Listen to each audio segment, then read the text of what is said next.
그 얘기를 좀 해볼게요. 3기 신도시 발표 이후에 1, 2기 그 신도시 주민들 사이에서 신도시 지정 초래 요구가 좀 반발 기류가 좀 심하게 좀 일어나고 있습니다. 3차 발표 이후에 실제로 분위기가 좀 안 좋은가 봐요, 교수님. 안 좋죠. 왜 안 좋을까요? 주민들이 불안해하는 거는 옛날에 똑같이 자기들 한참 하고 있는데 더 앞쪽에다가 새 집을 지으면 집값 떨어지는 게 아니냐. 그런 우려는 당연히 할 수 있는 거고. 걱정은 되죠, 진짜. 많이 되죠. 그럼요, 이런 일이 이제 2000년에도 똑같은 일이 있었어요. 어떤 일이 있었는가 하면은 판교를 개발하겠다라고 이제 정부에서 방향을 잡으니까 분당 시민들이 들고 일어났어요. 그거 똑같습니다. 서울에서 봤을 때는 판교가 서울보다 조금 더 가까워요. 맞아요. 위치에 따라서 좀 방향에 따라서 좀 차이가 있지만은 강남 쪽으로 봤을 때. 그래서 주민들이 막 들고 일어나가지고 결사반대. 그리고 어느 정도였냐. 경부고속도로 우리가 막아가지고 시위를 하겠다까지 나왔습니다. 그렇군요. 근데 이상하게 이제 최근에는 분당 사람이 제일 좋아요. 판교가 되고 나서 집값이 거의 폭등에 가까운. 판교에 또 회사가 많이 들어왔잖아요. 그렇죠. 그래서 그 고용 같은 것들이 잘 되면은 좋은데 안 되면은 이제 분당은 사실 깔아냈을 건데 뭐 그런 학습 효과가 양쪽 다 있기 때문에 지금 주민을 탓하기도 어렵고 그다음에 또 이게 잘 된다라고 낙관하기도 어려운 지켜봐야 그런 될 상황입니다. 문제군요. 그렇습니다. 알겠습니다. 어떻게 생각하세요? 가장 중요한 부분은 판교 같은 경우는 판교 테크노밸리가 있잖아요. 우리 아주 그 IT 기업이나 유명한 큰 기업들. 엔사이트. 그렇죠. 고속도로 타고 가면 보이잖아요. 그 녹색으로 된. 그래서 이제 고용 창출이 바로 옆에 이루어지다 보니까 판교 아파트 가격이 30평대가 최근에 뭐 17억까지 18억까지 가고. 그러니까 분당도 불이 같이 붙어가지고 안 뛰던 게 이제 많이 올랐죠. 뭐 거의 9억, 10억 가까이 오르고. 뭐 이런 부분이 있었는데 지금 중요한 부분은 1기 신도시 중에 분당하고 일산을 한번 비교를 해보자 이거예요. 분당은 조금 전에 말씀드렸지만 강남에서 아주 가깝습니다. 같은 1기 신도시지만 일산은 서울에서 가깝지만 강남에서 가까운 게 아니거든요. 그렇죠. 일산 사람이 강남으로 출퇴근하는 건 만만치 않죠. 일산 분들은 속이 상하실 만도 해요. 어떻게 보면. 그렇죠. 그래서 어떻게 보면 아파트 가격도 비교해보면 예전에 또 비슷한 시기에 지어졌지만 30평대가 가격 차이가 많이 나죠. 3, 4억. 최근에 켄텍스에 지어진 거는 그건 주상복합이 49층짜리 이거는 그동안에 이제 신규 공급이 없었기 때문에 주상복합이고 하기 때문에 그게 아파트 가격이 지금 7억대, 8억대까지 간 거지. 거기 많이 올랐네요. 많이 올랐죠. 거기 EBS 앞에 있는데 아닙니까? 지금 거기 맞죠. 킨텍스죠. 거기 빠지는 길이 있는데. 결론은 같은 비슷한 시기에 똑같은 30평대를 비교했을 때 거기는 예전 아파트 3억대예요. 자리가 4억이에요. 맞아요. 4억 중반이에요. 분당 8억, 9억 이렇게 올라갔단 말이에요.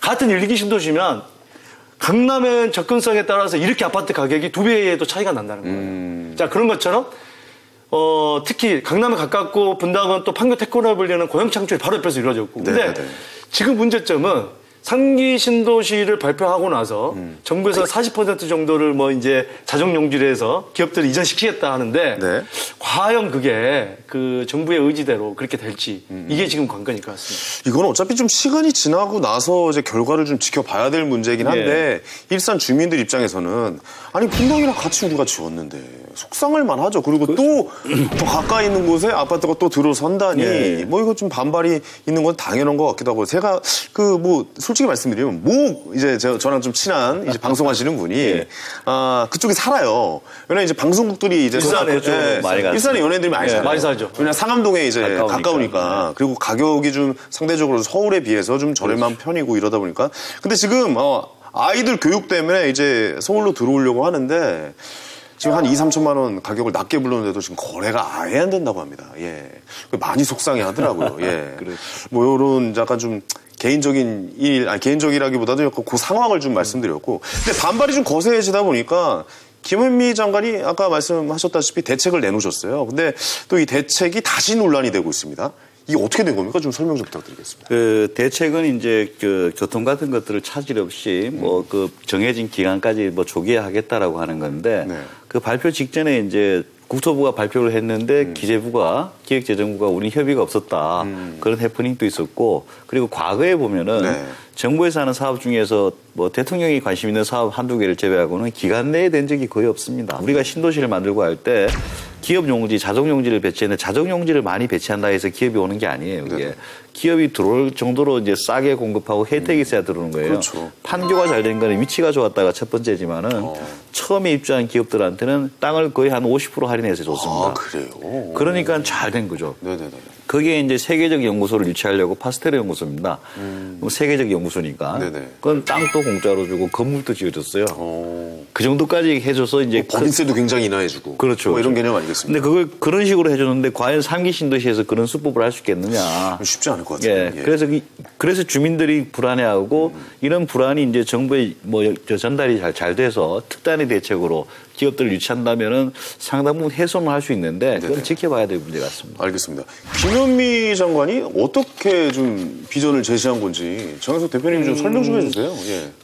김현미 장관이 지역구가 일산 쪽이잖아요. 네. 근데 이제 일산 앞에 고향 창릉에 그 신도시 그 3기 신도시를 발표를 했지 않습니까? 네네. 그것도 무려 38,000 가구. 38,000 가구면 어마어마한 그 가구죠. 그렇죠. 근데 이제 결국에는 그 요점은 GTX 대곡역 거기에 뭐 계양지구라든지 그다음에 대장지구라든지 이쪽에 어떤 그 트램이라든지 아니면은 BRT라든지 또 그 인천 2호선과 연결되는 네네. 그런 어떤 전철을 놓겠다 그건데 네. 쉽게 말씀드리면 그 라인이 얼마나 직장인들이 많이 왔다 갔다 할 수 있는 라인이냐는 거죠. 자, 예를 들자면 우리 9호선 있죠. 지하철, 서울 지하철 9호선. 네네. 굉장히 9호선이 지금 동서를 가로지르잖아요. 강남을 거쳐서 여의도를 거쳐서. 그렇죠. 가양부터 그렇죠. 쫙 가죠. 근데 우리가 가양이 네. 예전에 소형 아파트 가양 쪽이 많이 있잖아요. 많았어요. 근데 9호선 생기고 나서 엄청나게 올랐잖아요. 그렇다면서요. 그거는 일자리가 많이 있는 여의도를 지나고 또 여의도를 지나서 강남을 지나고 잠시까지 가는 소위 얘기해서 업무 중심 지구를 관통을 하기 때문에 그 많이 올라간 건데. 그러네요. 예, 서울권하고 바로 연결되는. 이거는 뭐 또 갈아타야 되고 뭐 트램 타야 되고. 아니 저기 어디에서 어디를 연결한다는 거예요? 지도 보고 좀 설명 좀 해주세요. 자, 이 보시면 대장이랑 계양이 있죠. 네, 그러니까 계양이 옆에 있고. 여기 이제 검단이 옆에 있는데 예. 사실은 검단도 지금 2기 신도시인데. 그러니까 검단도 지금 검단도 지금 아직 속상해하잖아요. 예. 쉽지 않은 상황입니다. 네. 지금 요즘에 그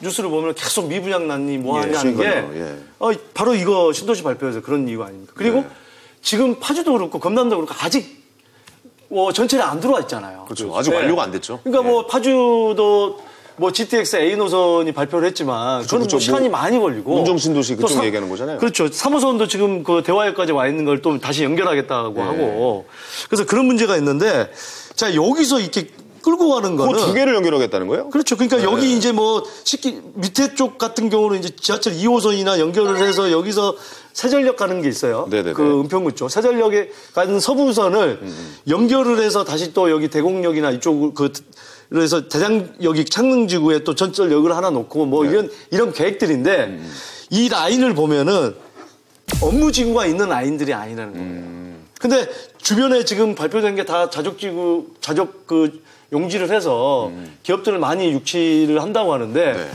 그게 과연 쉽냐는 거죠. 그러니까 거기에 기업을 유치해서 이쪽이 이동을 많이 하는 그 구간을 만들어서 그쪽을 지하철로 연결하겠다. 그렇죠. 뭐 이런 계획이잖아요. 판교 같은 경우는 강남에서 아주 근접해 있기 때문에 그렇죠. 예. 강남에 있던 직장들을 옮겼을 때 큰 어떤 그 불만이 없었잖아요. 무리가 없었죠. 그렇죠. 예. 직장인들도 너무 외곽으로 가면은 또 어떻게 보면 만족도가 떨어지기 때문에 네네. 그것도 싫어하기 때문에 또 기업이 이렇게 옮기는 건 쉽지 않거든요. 이게 참 안타까운 일이지만 대기업 다니는 친구들의 약간 그들의 약간 모습을 보면은 회사가 강남에 있으면 좋겠다라고 하는 약간 그런 친구들이 많아요. 왜냐면 강남에 있어야 쉽게 뭐 방송에서 이런 얘기도 되게 될지 모르겠지만 좀 뽀대가 나잖아요. 좀 멋있잖아요. 또 그런 느낌이. 근데 그런 걸 좀 쉽게 저버릴 수는 없다라고 좀 생각이 들기도 하고 어떻게 보면 김현미 장관이 이번에 내놓은 정책은 실효성도 좀 낮고 그다음에 별로 이용하는 사람도 그렇게 많지는 않을 것이다라고 평가를 하시는 겁니다. 제가 볼 때는요.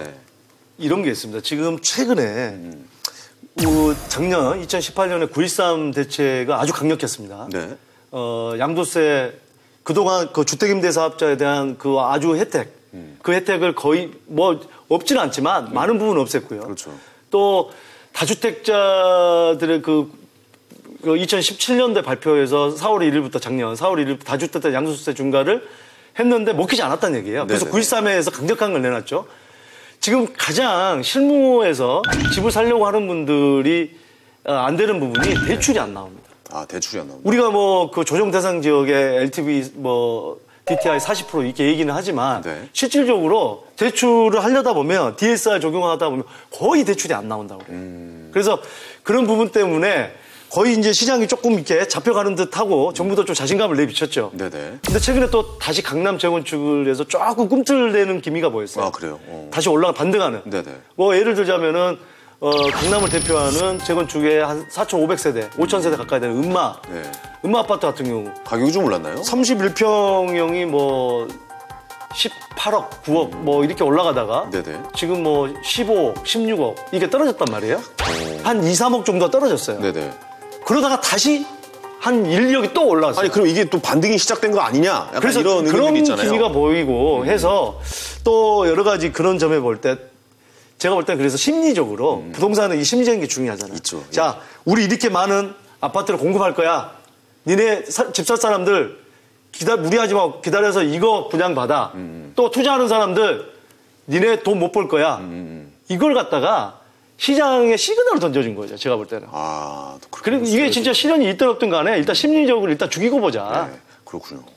교수님. 네. 이게 뭐 쉽게 얘기해서 트램도 지금 설치를 못하고 있는 상황이잖아요. 예, 예. 이게 김현미 장관의 그냥 당근일 수 있다라는 의견들이 좀 있어요. 교수님으로서 어떻게 보십니까? 저는 뭐 지금까지 정부에서 이런 큰 대책을 내놓을 때 네네. 항상 조기 완공, 뭐 정시 완공, 뭐 빨리 이렇게 하겠다, 되는데, 예. 근데 그런 것들이 된 적이 거의 없거든요. 그래서 이번엔 좀 뭐 정부가 열심히 하겠다라고 또 다짐을 하지만은 네네. 또 뭐 우리 국민들 입장에서는 장관도 바뀔 테고, 뭐 장관이 계속 하지는 않잖아요. 네. 그리고 뭐 또 그 담당자도 바뀌고 이러면 또 그 옛날처럼 가는 게 예. 아니냐. 네네네. 그것들을 못 막으면 거의 아마 옛날하고 똑같이 답습할 가능성이 큽니다. 그또 내년 총선도 있을 것이고 그렇죠. 예, 이게 어떻게 바뀔지는 정말 모르는 거네요. 그렇죠.